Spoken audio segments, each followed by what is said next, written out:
Деревня, где скучал Евгений, была прелестный уголок. Там друг невинных наслаждений благословить бы небо мог. Господский дом, уединенный, горой от ветров огражденный, стоял над речкою. Вдали пред ним пестрели и цвели луга и нивы золотые, мелькали селы здесь и там, стада бродили по лугам, и сени расширял густые огромный запущенный сад.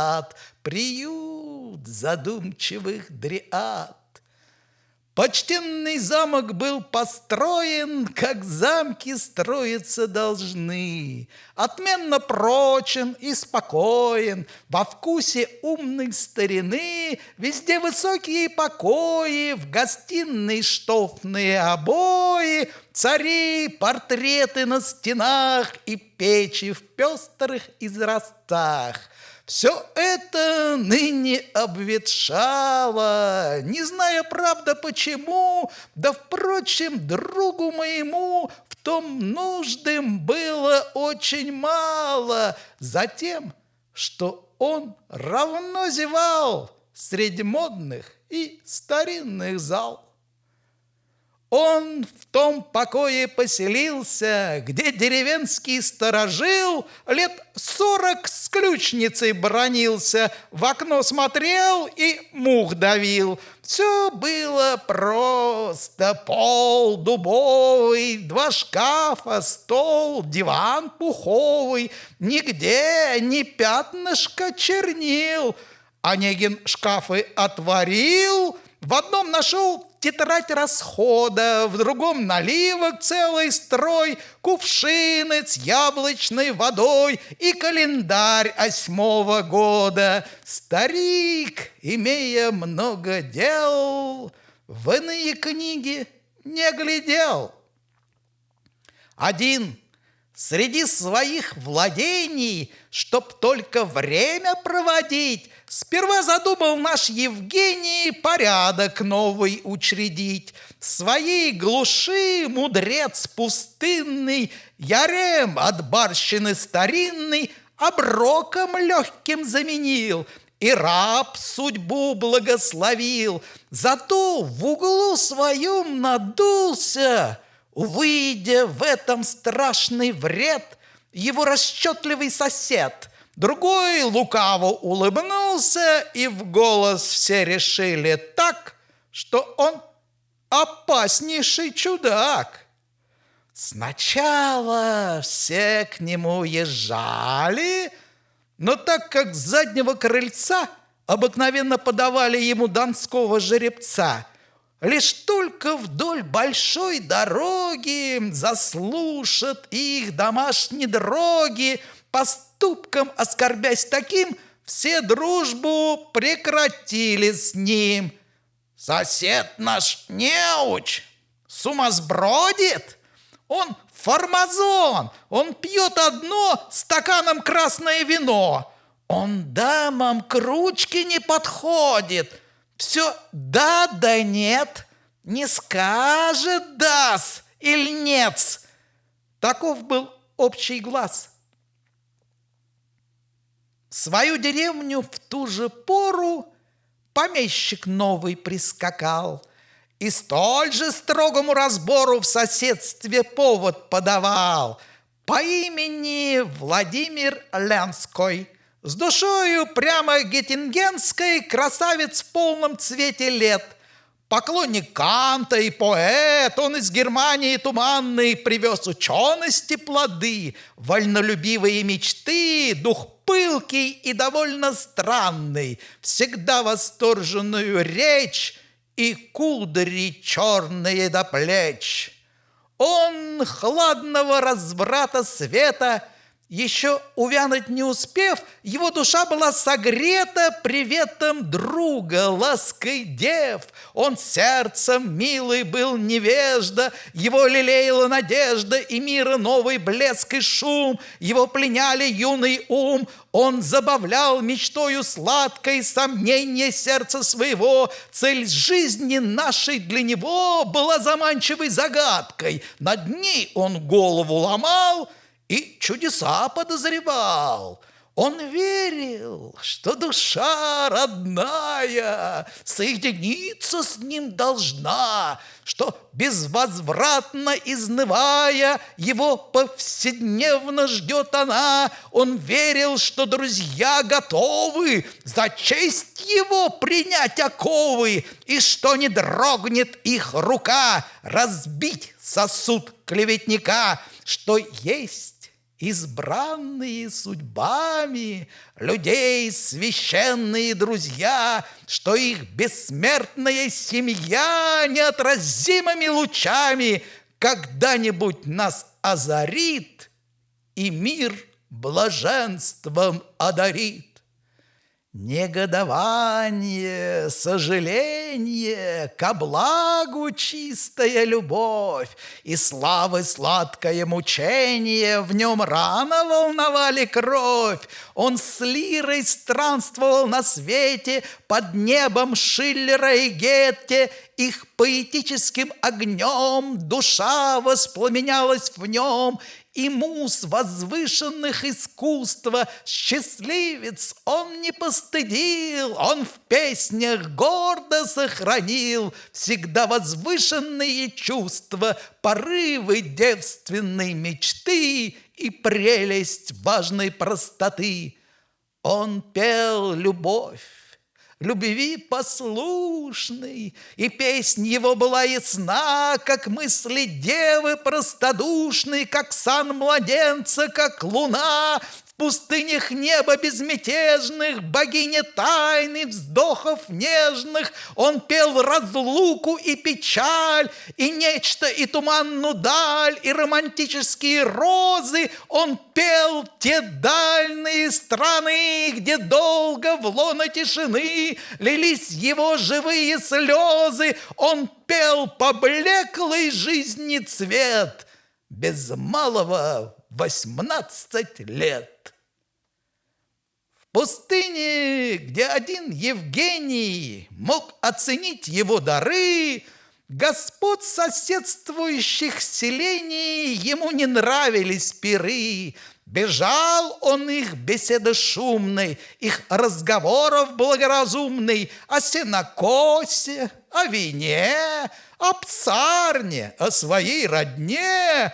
Конечно, не блистал ни чувством, ни поэтическим огнем, ни остротою, ни умом, ни общежития искусством, но разговор их милых жен гораздо меньше был умен. Богат, хорош с собою Ленский, везде был принят как жених. Таков обычай деревенский. Все дочек прочили своих за полурусского соседа. Взойдет ли он, тотчас беседа заводит слово стороной. О скуке жизни холостой зовут соседа к самовару, а Дуня разливает чай. Ей шепчут: «Дуня, примечай». Потом приносят ей гитару, и запищит она: «Бог мой, приди в чертог ко мне золотой». Но Ленский, не имев, конечно, охоты уза брака несть, с Онегиным желал сердечно знакомство покороче свесть. Они сошлись. Волна и камень, стихи и проза, лед и пламень не столь различны меж собой. Сперва взаимной разнотой они друг другу были скучны, потом понравились. Потом съезжались каждый день верхом и скоро стали неразлучны. Так люди, первый каюсь я, а делать нечего, друзья. Но дружбы нет, и той меж нами все предрассудки истребя, мы почитаем всех нулями, а единицами себя. Мы все глядим в Наполеоны, двуногих тварей миллионы, для нас орудие одно. Нам чувство дико и смешно. Сноснее многих был Евгений. Хоть он людей, конечно, знал и вообще их презирал, но правил нет без исключений. Иных он очень отличал и в чужие чувства уважал. Он слушал Ленского с улыбкой. Поэта пылкий разговор и ум еще в суждениях зыбкой, и вечно вдохновенный взор. Онегину все было ново, он охладительное слово в устах старался удержать и думал: глупо мне мешать ему минутному блаженству, и без меня пора придет. Пускай, пока он живет, доверит мира совершенству. Простим горячки юных лет, и юный жар, и юный бред. Меж ими все рождало споры, и к размышлению влекло племен минувших договоры, плоды наук, добро и зло, и предрассудки вековые, и гроба тайны роковые, судьба и жизнь свою череду, все подвергалось их суду. Поэт в жару своих суждений читал, забывшись между тем, отрывки северных поэм, и снисходительный Евгений, хоть их немного понимал, прилежно юноше внимал. Но чаще занимали страсти умы пустынников моих. Ушед от их мятежной власти, Онегин говорил об них с невольным вздохом сожаления. Блажен, кто ведал их волнение и, наконец, от них отстал. Блажен не тот, кто их не знал, кто охлаждал любовь разлукой, вражду злословием, порой зевал с друзьями и женой, ревнивый, не тревожась мукой, и дедов верный капитал коварной двойки не вверял. Когда прибегнем мы под знамя благоразумной тишины, когда страстей угаснет пламя, и нам становятся смешны их своевольство, их порывы и запоздалые отзывы, смиренные не без труда, мы любим слушать иногда страстей чужих язык мятежный, и нам он сердце шевелит. Так точно старый инвалид охотно клонит слух прилежный рассказам юных усачей, забытый в хижине своей. Зато и пламенная младость не может ничего скрывать. Вражду, любовь, печаль и радость она готова разболтать. В любви, считаясь инвалидом, Онегин слушал с важным видом, как сердце исповедь любя. Поэт высказывал себя, свою доверчивую совесть он простодушно обнажал. Евгений без труда узнал его любви молодую повесть, обильный чувствами рассказ, давно не новыми для нас. Ах, он любил, как в наше лето уже не любят, как одна безумная душа поэта еще любить осуждена. В Всегда, везде одно мечтание, одно привычное желание, одна привычная печаль, не охлаждающая даль, ни долгие лета разлуки, ни музам данные часы, ни чужеземные красы, ни шум веселья, ни науки души не изменили в нем, согретой девственным огнем. Чуть отрок, Ольгою плененный, сердечных мук еще не знав, он был свидетель умиленный ее младенческих забав. В тени хранительной дубравы он разделял ее забавы, и детям прочили венцы друзья-соседы, их отцы.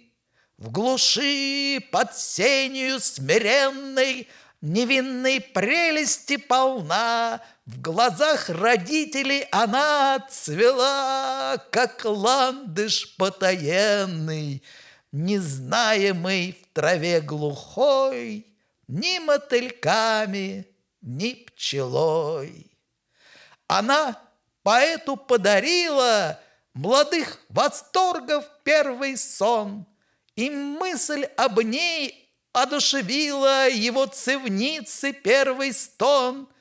Простите, игры золотые, он рощи полюбил густые, уединенье, тишину, и ночь, и звезды, и луну, небесную лампаду, которой посвящали мы прогулки средь вечерней тьмы и слезы тайных мук отраду, но нынче видим только в ней замену тусклых фонарей. Всегда скромна, всегда послушна, всегда как утро весела, как жизнь поэта простодушна, как поцелуй любви мила, глаза, как небо голубые, улыбка, локоны льняные, движение, голос, легкий стан — все в Ольге, но любой роман возьмите и найдете верно ее портрет. Он очень мил. Я прежде сам его любил, но надоел он мне безмерно. Позвольте мне, читатель мой, заняться старшей сестрой. Ее сестра звалась Татьяна. Впервые именем таким страницы нежные романа мы своевольно осветим. И что ж, оно приятно, звучно, но с ним, не знаю, неразлучно воспоминание старины или девичьей. Мы все должны признаться, вкусу очень мало. У нас и в наших именах, не говорим уж о стихах, нам просвещение не пристало, и нам досталось от него жеманство, больше ничего. Итак, она звалась Татьяной. Ни красотой сестры своей, ни свежестью ее румяной не привлекла она очей. Дика, печально, молчалива, как лань лесная боязлива, она в семье своей родной казалась девочкой чужой. Она ласкаться не умела к отцу, ни к матери своей. Дитя сама в толпе детей играть и прыгать не хотела. И часто целый день одна сидела молча у окна. Задумчивость ее подруга от самых колыбельных дней течение сельского досуга мечтами украшала ей. Ее изнеженные пальцы не знали игл. Склонясь на пяльцы, узором шелковым она не оживляла полотна. Охоты властвовать примета с послушной куклою дитя приготовляется, шутя, к приличию закона света, и важно повторяет ей уроки маменьки своей. Но куклы Даже в эти годы Татьяна в руки не брала. Про вести города, про моды беседу с ней не вела. И были детские проказы ей чужды. Страшные рассказы зимою в темноте ночей пленяли больше сердца ей. Когда же няня собирала для Ольги на широкий луг всех маленьких ее подруг, она в горелки не играла. Ей скучен был и звонкий смех, и шум их ветреных утех.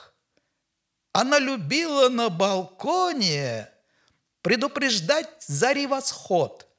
Когда на бледном небосклоне звезд исчезает хоровод, и тихо край земли светлеет, и вестник утра ветер веет, и всходит постепенно день зимой, когда ночная тень полмиром доли обладает, и в доле праздной тишине при отуманенной луне восток ленивый почивает.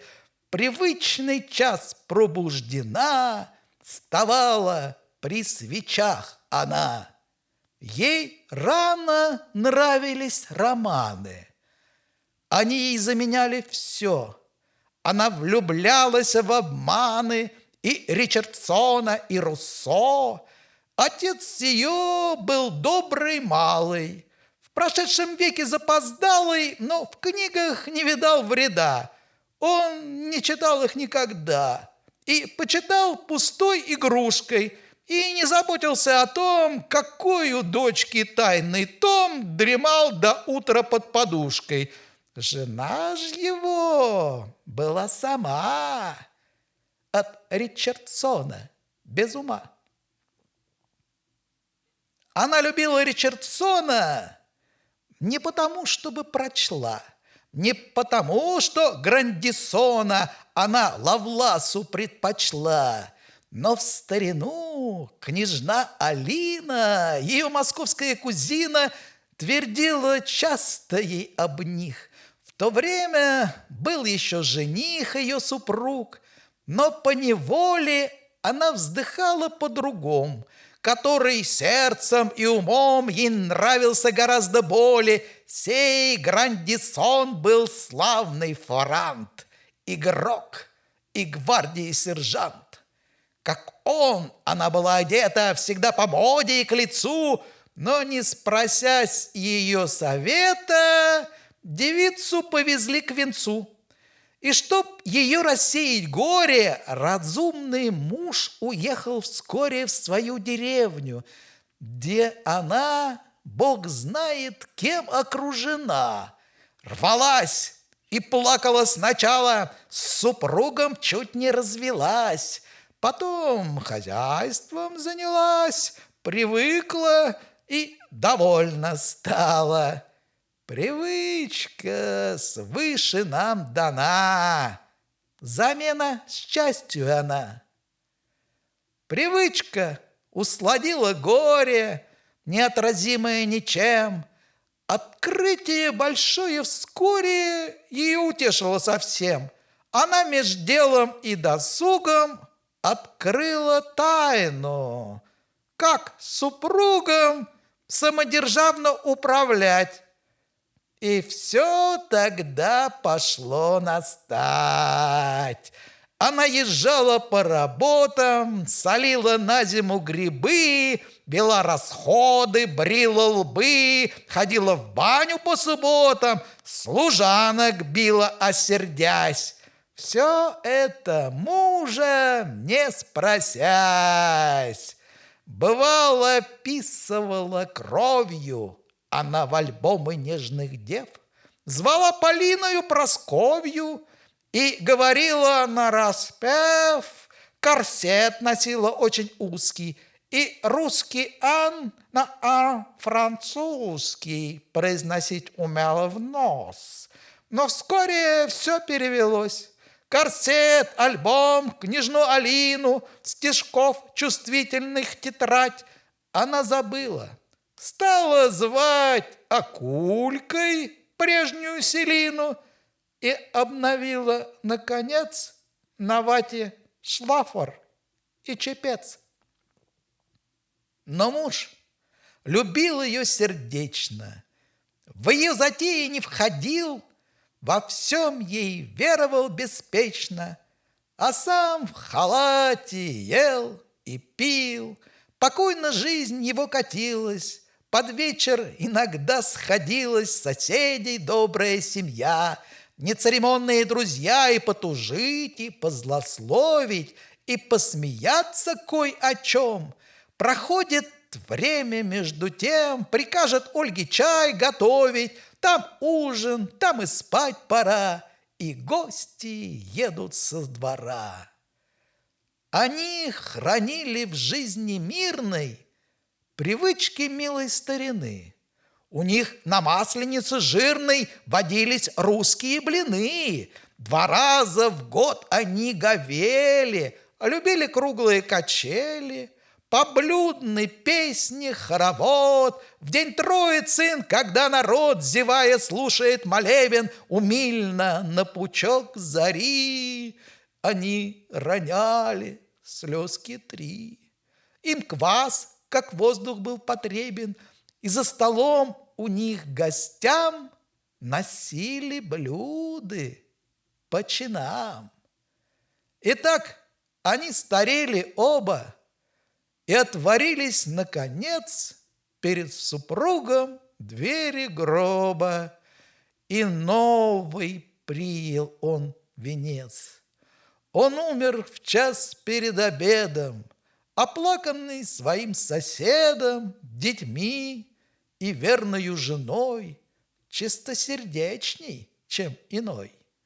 Он был простой и добрый барин, и там, где прах его лежит, надгромный памятник гласит: смиренный грешник Дмитрий Ларин, Господний раб и бригадир, под камнем сим вкушает мир. Своим пенатом возвращенный Владимир Ленский посетил соседа памятник смиренный, и вздох он пеплу посвятил, и долго сердце грустно было.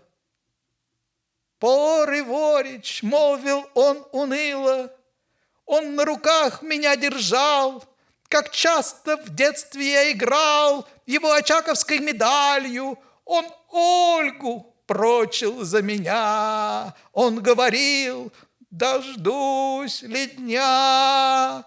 И полный искренней печалью Владимир тут же начертал ему надгробный мадригал. И там же надписью печальной отца и матери в слезах почтил он прах патриархальный. Увы, на жизненных браздах мгновенной жатвой поколения по тайной воле провидения восходят, зреют и падут, другие им вослед идут. Так наше ветреное племя растет, волнуется, кипит, их гробу прадедов теснит. Придет и наше время, и наши внуки в добрый час из мира вытеснят и нас. Покаместь упивайтесь ею, сей легкой жизнью, друзья, ее ничтожностью, разумею, и мало к ней привязан я.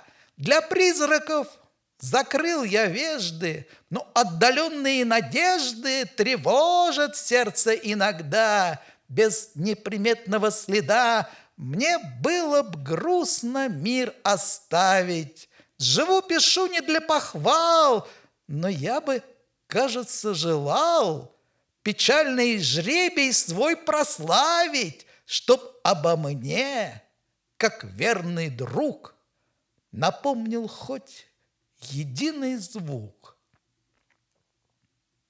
И чье-нибудь он сердце тронет, и, сохраненное судьбой, быть может, в лете не потонет строфа, слагаемая мной. Быть может, лесная надежда укажет будущий невежда на мой прославленный портрет и молвит: то-то был поэт. Прими ж мои благодарения, поклонник мирных анит, о ты, чья память сохранит мои летучие творения, чья благосклонная рука потреплет лавры старика.